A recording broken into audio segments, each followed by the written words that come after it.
Hi, buddy.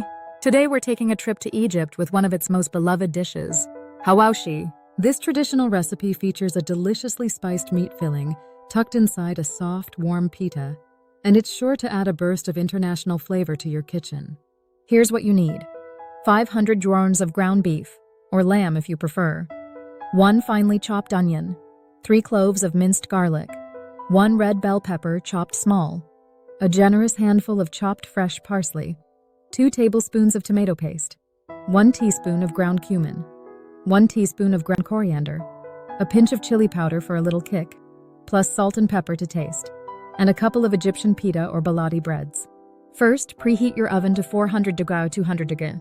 In a large bowl, combine the ground meat, onion, garlic, red bell pepper, and parsley.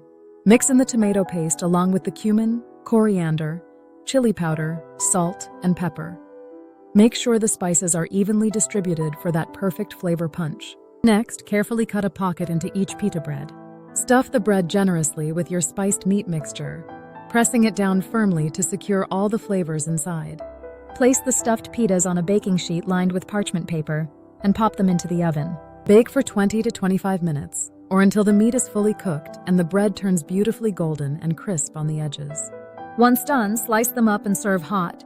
Enjoy these with a side of fresh salad or a dollop of creamy yogurt for that extra touch. So what do you think? Does this taste of Egypt have you ready to spice up your dinner routine? Drop your thoughts, tweaks, or secret spice tips in the comments below, and let's explore the flavors of Hawawshi together.